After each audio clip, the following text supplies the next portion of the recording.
1장 27절부터 54절까지 말씀입니다. 신약성경 113쪽에 있습니다. 누가복음 11장 27절부터 54절까지의 말씀을 드라마 바이블로 먼저 읽고 하나님의 말씀 나누겠습니다. 이 말씀을 하실 때 무리 중에서 한 여자가 음성을 높여 이르되 당신을 뵌 태와 당신을 먹인 저지 복이 있나이다. 오히려 하나님의 말씀을 듣고 지키는 자가 복이 있느니라. 무리가 모였을 때 예수께서 말씀하시되 이 세대는 악한 세대라 표적을 구하되 요나의 표적밖에는 보일 표적이 없나니 요나가 니느웨 사람들에게 표적이 됨과 같이 인자도 이 세대에 그러하리라. 심판 때에 남방 여왕이 일어나 이 세대 사람을 정죄하리니 이는 그가 솔로몬의 지혜로운 말을 들으려고 땅 끝에서 왔음이거니와 솔로몬보다 더 큰 이가 여기 있으며 심판 때에 니느웨 사람들이 일어나 이 세대 사람을 정죄하리니 이는 그들이 요나의 전도를 듣고 회개하였음이거니와 요나보다 더 큰 이가 여기 있느니라.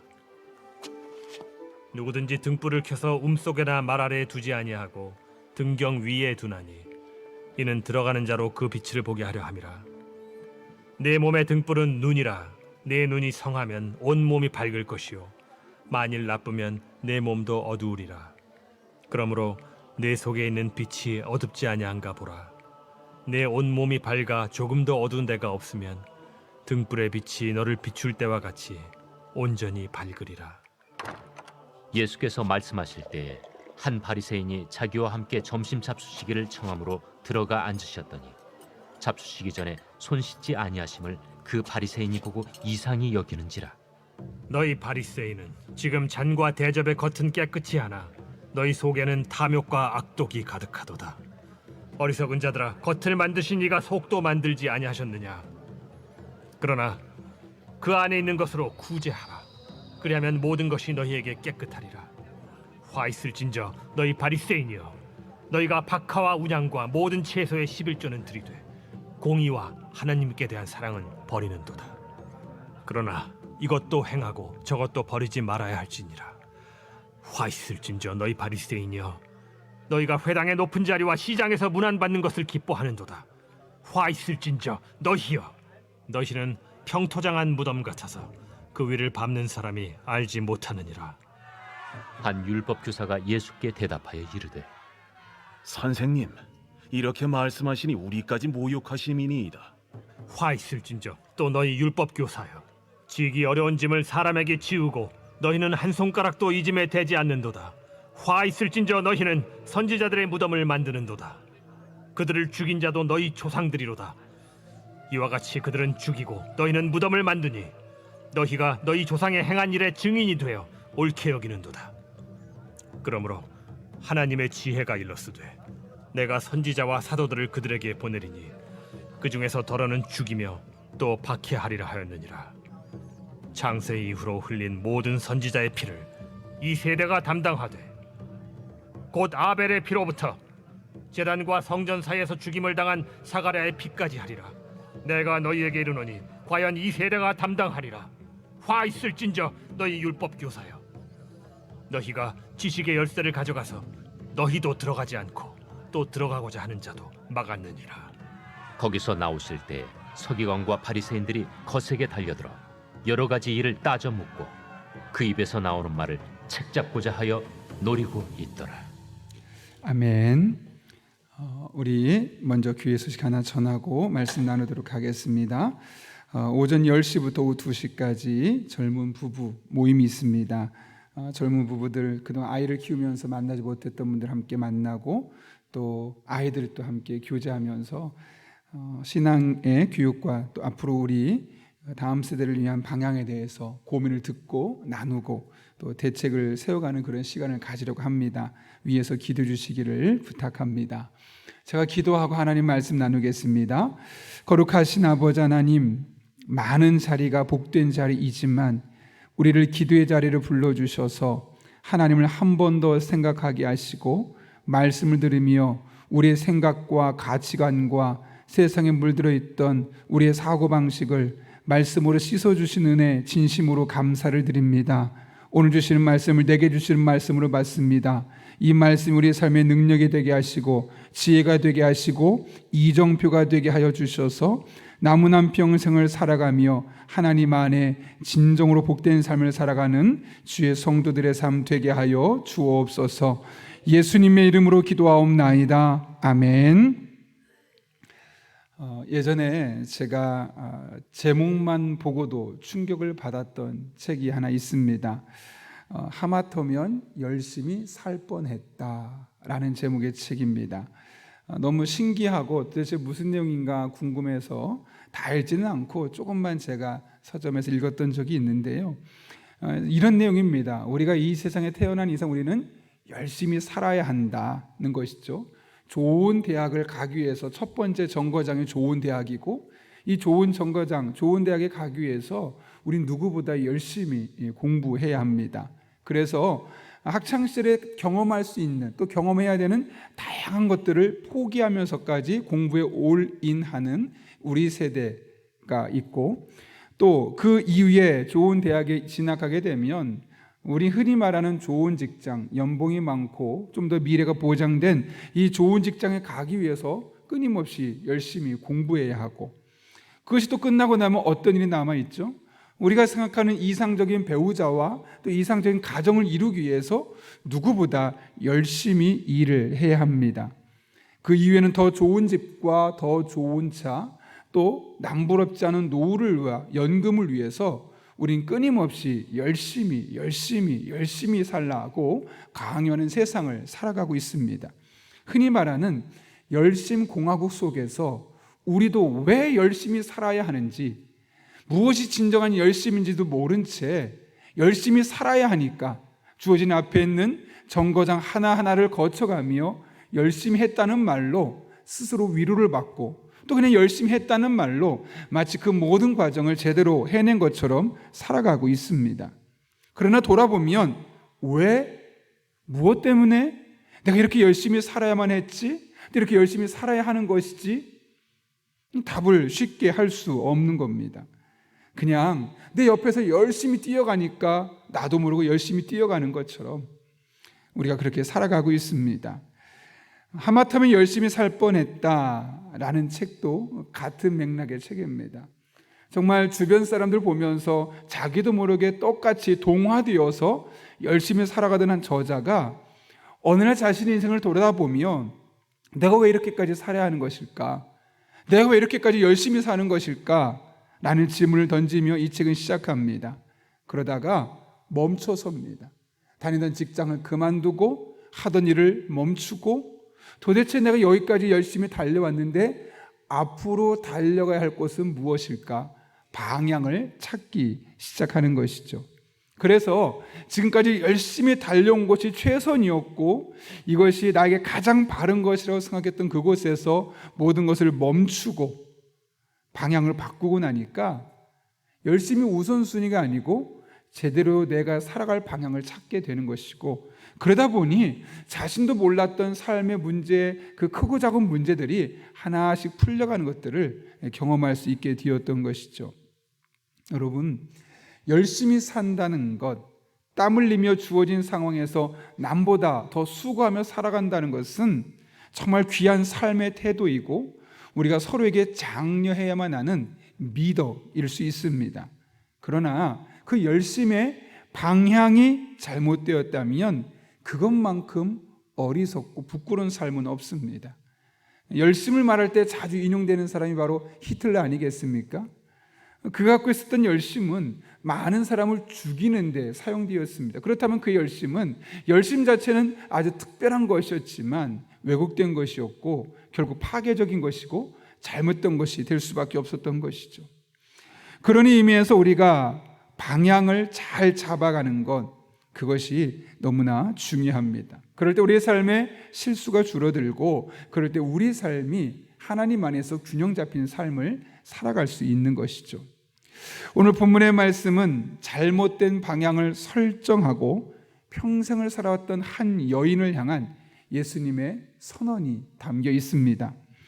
여러분, 어제 말씀을 보게 되면 14절에서 예수님께서 말 못하게 하는 귀신을 쫓아내는 장면이 나옵니다. 그 광경을 보고 수많은 사람들이 놀랍니다. 무리가 놀랐다고 그러죠. 그런데 많은 사람이 놀라고 충격을 받았지만 그 중에 일부는 뭐라고 말하냐면 예수님이 귀신의 왕 바알세붑을 힘입어서, 즉 요 귀신보다 더 센 귀신이었던 귀신의 왕을 힘입어서 요 귀신들을 이겨낸 것이다 라고 말하면서 예수님을 공격하는 겁니다. 본문은 이런 이 공격에 대해서 말씀을 듣던 예수님께서 아니다, 나는 귀신의 왕이 아니라 하나님의 손을 힘입어서 이런 일을 한 것이다 라고 1장의 연설을 하고 난 뒤에 한 여인이 보였던 반응, 그리고 그 여인에 대한 예수님의 말씀이 오늘 말씀입니다. 사실 오늘 우리는 27절부터 54절까지 읽었지만 27절부터 54절까지의 말씀은 오늘 본문의 말씀에 대한 해석이요, 27절과 28절을 중심으로 보게 되면 다른 것들도 해석될 수 있는 것이죠. 여러분, 오늘 예수님께서 그 귀신 들린 사람, 말 못하는 귀신을 쫓아내고 나서 그 예수님께 대해서 비난했던 사람들에게 이 바알세붑 논쟁을 끝내고 난 이후에 한 여인이 뭐라고 말합니까? 오늘 본문 27절 말씀은 이렇게 말합니다. 이 말씀을 하실 때 무리 중에서 한 여자가 음성을 높여 이르되 당신을 뵌 태와 당신을 먹인 젖이 복이 있나이다. 당신을 뵌 태와 당신을 먹인 젖이 복이 있나이다 라고 이야기합니다. 도대체 이게 무슨 이야기냐? 그 당시에 유대인들의 문헌, 유대인들의 책을 보면 이 내용이 똑같이 기록되어 있습니다. 그래서 이 이야기는 메시아의 어머니는 복이 있다라는 그런 의미를 갖고 있었죠. 근데 이 여인이 예수님이 1장 연설, 이 바알세붑에 대한 1장 연설을 딱 듣고 나니까 이분이 남다르네? 그냥 율법 교사 정도, 많은 제자를 거느린 좀 똑똑한 선생 정도로 생각했는데 그게 아니라 이분이 메시아이겠네 라고 고백하는 것과 같습니다. 메시아의 어머니가 복이 있다.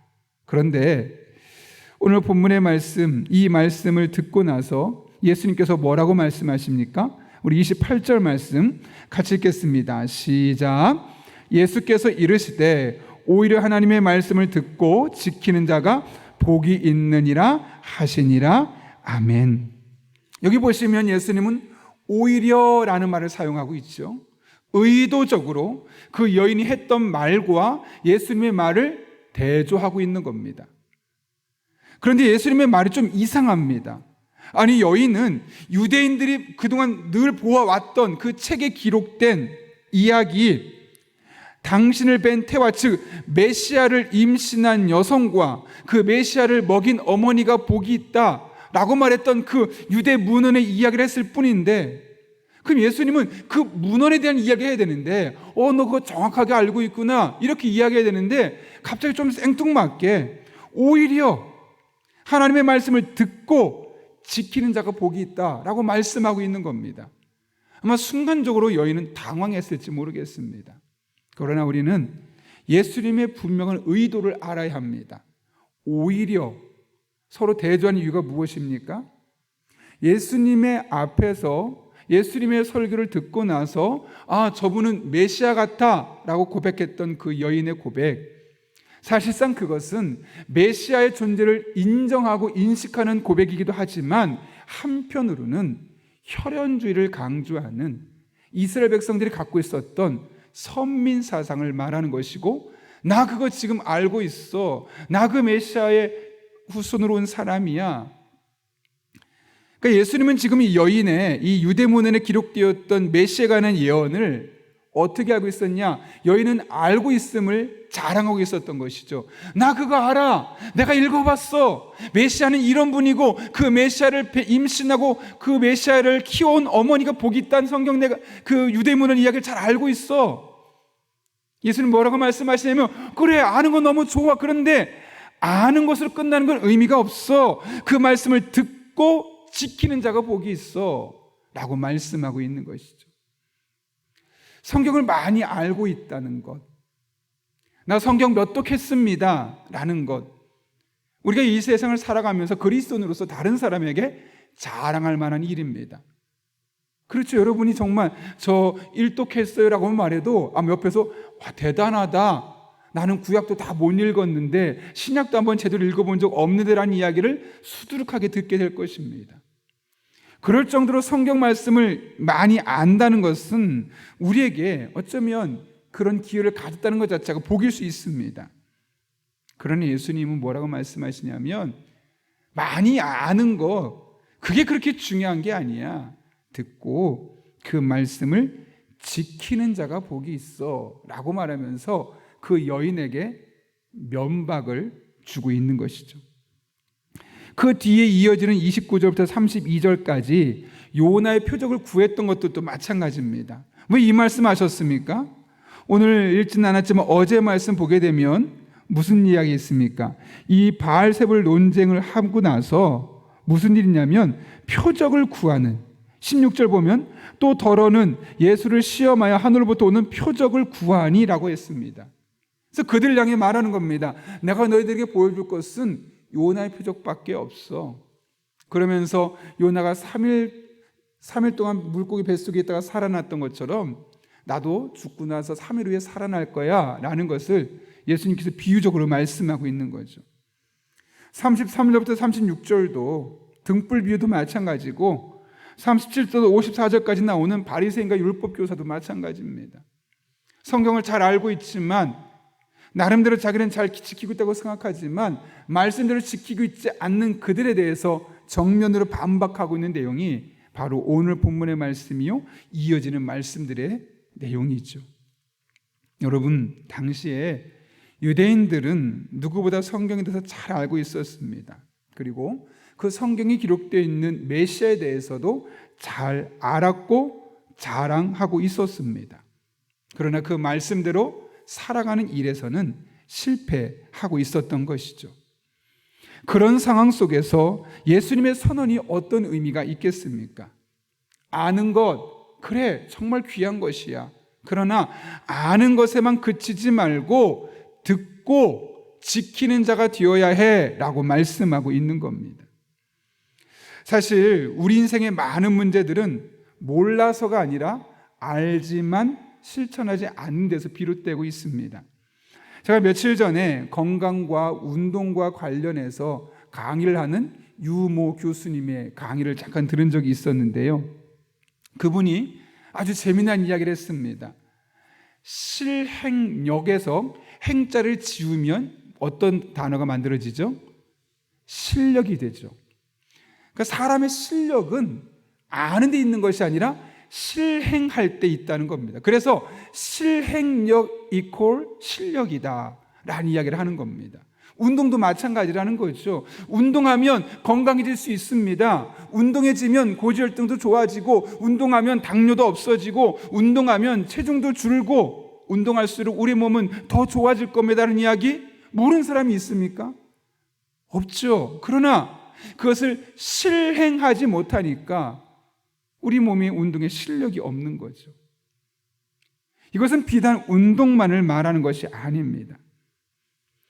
지식이 없어서가 아니라 실행력이 없기 때문에 많은 사람이 운동하면 건강해진다는 것을 알지만 운동하지 않게 되고, 그래서 크고 작은 병들에 노출될 수밖에 없는 것이죠.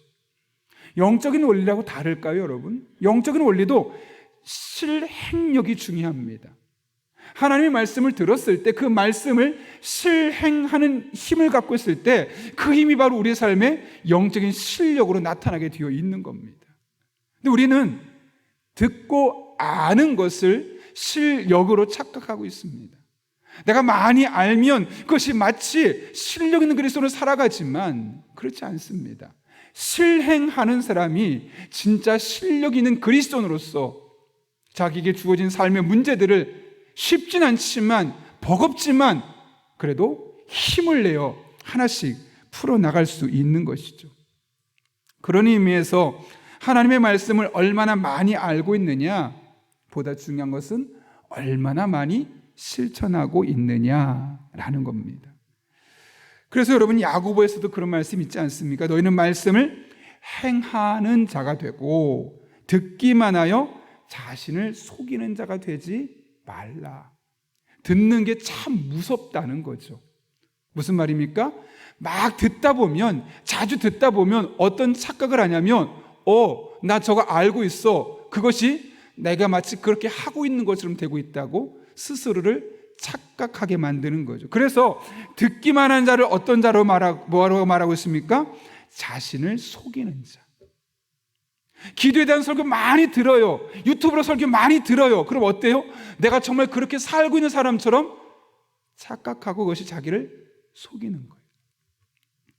그래서 실력 있는 기도자가 되려면 어떻게 돼요? 기도하러 나와서 기도해야 되는 거예요. 그래서 말씀을 행하지 않고 많이 들으면 들을수록 나는 나를 속이고 있다. 내 영혼을 기만하고 있다 라고 생각하면 돼요. 그러니까 여러분, 유튜브 여기저기 쫓아다니면서 많은 말씀 들으려고 하지 마세요. 많이 들을수록 여러분 속이는 거라고 생각하면 돼요. 오히려 매일매일 성경 한 장씩 교회에서 읽을 때 그것 꼬박 읽고 그 말씀 꼬박 듣고 내 삶에 적용하고 오늘 이 말씀 들어가 살 수 있는 것이 무엇인가 그냥 하루에 하나씩만 실천하면 그게 여러분의 영적인 실력이 되는 거예요. 그러다 보면요, 예배가 살아나요. 영혼이 살아나요. 기도하고 싶어져요. 하나님 없이 어떻게 살아가지? 제가 지난 한 달 살면서 아내랑 늘 그런 얘기예요. 아니 이렇게 힘든 세상에서 어떻게 저 사람들 하나님 없이 살아갈 수 있지? 어떻게 저런 마음으로 저런 정신으로 어떻게 살아갈 수 있지? 너무너무 불쌍한 거예요. 어제는 아내와 저녁에 한 20분 정도 운동하고 저녁에 집에 들어가는데 한 분이 아파트 입구에서 비틀비틀거리다 뭐 떨어뜨리고 술 취해서 막 가고 있는 거예요. 에이, 술 먹고 뭐 저런 사람이야 가 아니라 너무너무 불쌍한 거예요.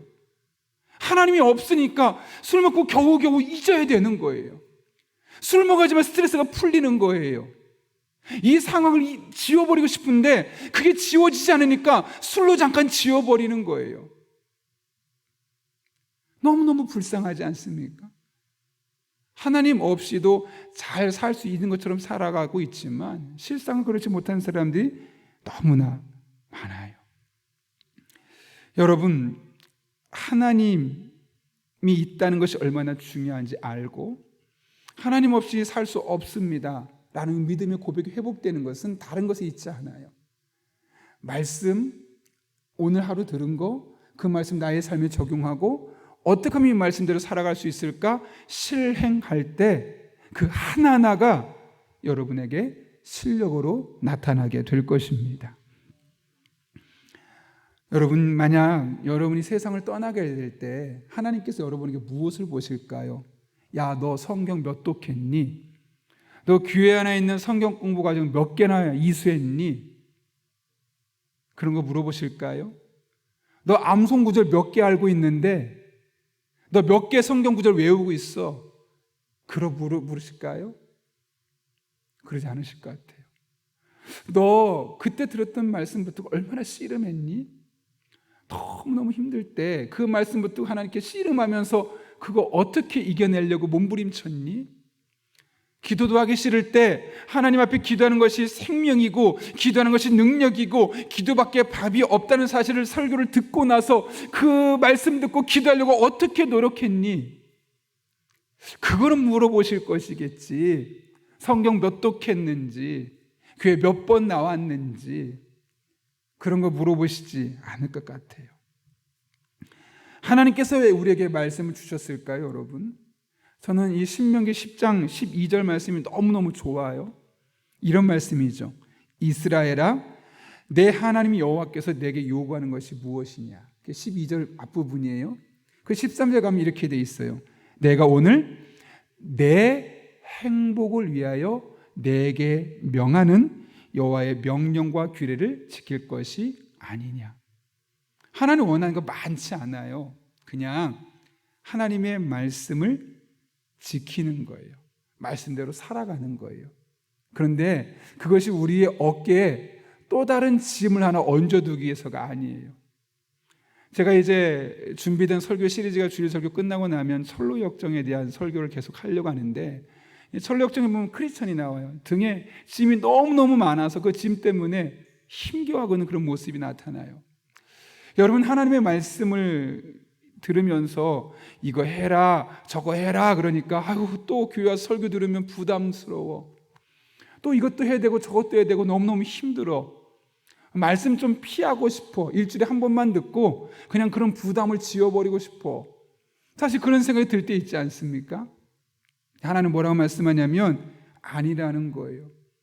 그 짐처럼 보이지만 짐이 아니야. 그거는 너의 행복을 위해서 내가 너한테 주는 메시지야 라고 말씀하는 거예요.